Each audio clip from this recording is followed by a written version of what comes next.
Les dieux du tennis ont-ils jeté un sort à Rafael Nadal? En effet, malgré 5 finales à l'Open d'Australie, l'Ibérique n'a soulevé qu'une seule fois le trophée.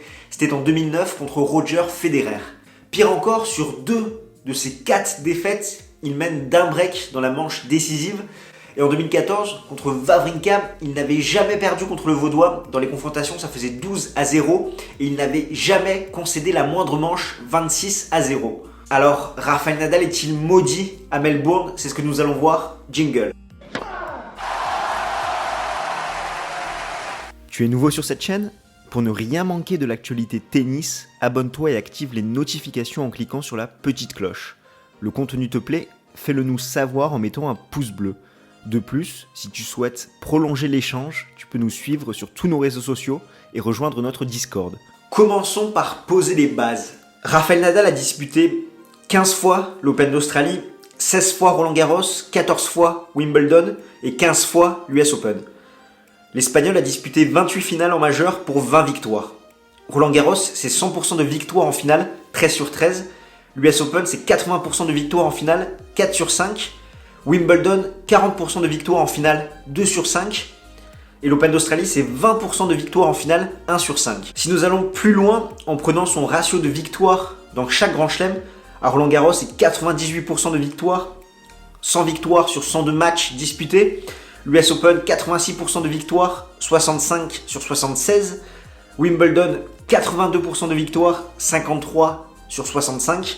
Et l'Open d'Australie, 82% de victoires, 65 sur 79. Le premier constat que l'on peut faire, c'est que Rafael Nadal a disputé autant de matchs à l'US Open qu'à l'Open d'Australie pour d'ailleurs autant de finales, sauf qu'il comptabilise 4 fois plus de titres dans le Grand Chelem new-yorkais. D'une certaine manière, l'Espagnol est beaucoup plus réaliste sur le continent américain qu'en Océanie. Et pour un petit peu appuyer ses propos, on peut parler du scénario de ces 2 finales perdues en 2012 et 2017. En 2012, contre Novak Djokovic, malmené durant une bonne partie de la rencontre, l'Espagnol va tout de même réussir à mener 4-2, 30-15 sur son service dans la 5e manche. Il lui manquera quelques millimètres pour mener 40-15 sur son engagement.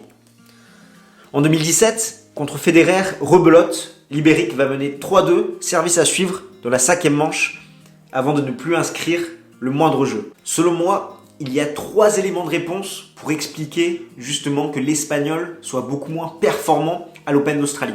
Le premier argument qui nous vient instinctivement en tête, ce sont les blessures. En effet, l'Espagnol a souvent commencé l'année blessé, et même si on va plus loin, on peut surtout dire qu'il a souvent fini l'année précédant l'Open d'Australie blessé. Ça a été le cas en 2009, 2012, 2014, 2016, 2017 et 2018. Ainsi, quand on termine une saison blessée, cela donne une préparation durant l'intersaison tronquée.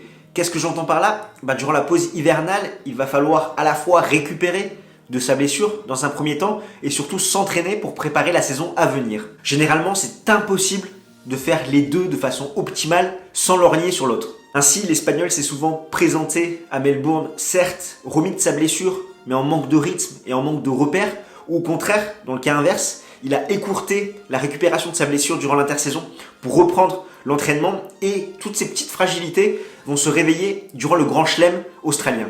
Selon moi, le second argument, c'est sa dynamique. Comme je vous le disais, l'Espagnol a souvent terminé l'année blessé, et à ça on peut rajouter ses lacunes en indoor. D'ailleurs, j'ai fait une vidéo pour t'expliquer pourquoi l'Ibérique n'était pas performant dans ces conditions. Ce qui fait que le Mallorquin ne peut pas surfer sur la confiance acquise lors du dernier trimestre précédent, étant donné que généralement il va sous-perfer par rapport à ses résultats habituels.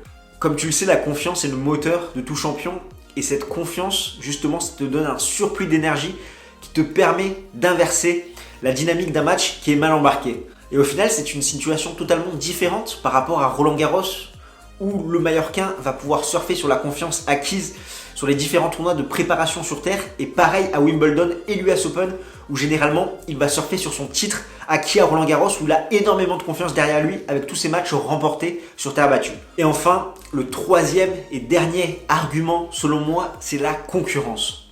Prenons le pourcentage de victoires de Rafael Nadal dans chaque grand chelem contre des membres du top 20. À Roland-Garros, c'est 97% de victoires contre des joueurs du top 20, 36 victoires, 37 matchs disputés. À Wimbledon, 75% de victoires contre des top 20, 15 sur 20.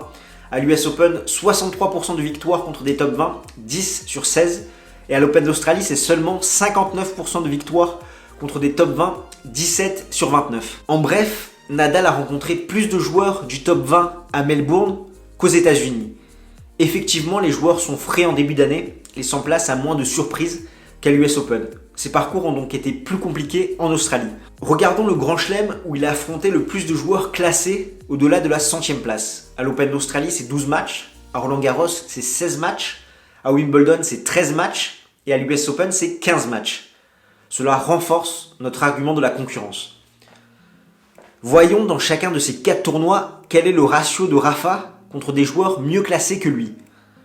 À l'Open d'Australie, c'est 43% de victoires contre des joueurs mieux classés, 3 sur 7. À Roland-Garros, c'est 89% de victoires, 8 sur 9. À Wimbledon, c'est 40% de victoires, 2 sur 5. Et à l'US Open, c'est seulement 25% de réussite, 1 sur 4. Nous pouvons également nous intéresser au nombre de 5-7 disputés par le champion des Baléares dans chaque majeur. À l'Open d'Australie, c'est 11 matchs en 5-7. À Roland-Garros, seulement 2 matchs en 5-7. À Wimbledon, 11 matchs en 5-7. Et à l'US Open, 5 matchs en 5-7. Alors, Rafael Nadal est-il maudit à l'Open d'Australie? Pas tout à fait. En effet, si on regarde un petit peu les statistiques, l'Espagnol a glané plus de titres à l'US Open étant donné qu'il a su surfer sur sa confiance acquise à Roland-Garros et sur toute la tournée sur terre battue avec des parcours plus abordables. À l'inverse de l'Open d'Australie où l'Espagnol accumule les blessures de sa fin de saison précédente, ce qui fait qu'il a une intersaison tronquée, une préparation qui est loin d'être idéale, il manque de rythme, de repères mais également de confiance parce que oui, le dernier trimestre de l'année d'avant, c'est une tournée en indoor, là où l'Ibérique est le moins performant. Ainsi, il n'a pas le surplus d'énergie pour faire la différence, d'autant plus quand on sait, comme on a pu le voir, qu'il a des parcours généralement plus compliqués à Melbourne. Il y a également des fois où il a perdu contre des joueurs qui étaient plus forts que lui. En tout cas, son seul titre acquis en 2009 relève d'un sacré exploit, surtout quand on connaît sa demi-finale qu'il a eue contre Verdasco en 5-7 et derrière reblote sa finale contre Federer en 5-7. Tout comme Andrés Guimeno en 1969 et Carlos Moya en 1997, les finales australiennes réussissent très peu aux Espagnols. Néanmoins, on peut dire que les dieux du tennis se sont également acharnés sur Andy Murray. 5 finales disputées à Melbourne, 5 défaites, pire encore, il n'a inscrit que 2 sets. De plus, Roger Federer et Novak Djokovic connaissent un petit peu le même bilan à Roland-Garros, une seule victoire et 4 défaites, d'autant plus qu'ils n'ont inscrit que 3 sets sur leurs 4 défaites en finale de Roland-Garros, là où Rafael Nadal a quand même inscrit 5 sets sur ses 4 défaites en finale de l'Open d'Australie. Voilà ce que nous pouvions dire, en tout cas, Rafael Nadal, comme ses deux compères, court toujours après le double grand chelem, c'est-à-dire s'imposer au moins 2 fois dans chaque majeur. 2021 sera peut-être la bonne, nous on va surveiller ça de très très près. En tout cas, tu peux débattre avec moi dans les commentaires par rapport à ce sujet et nous on se retrouve très très vite. D'ici là, porte-toi bien. Ciao ciao tout le monde.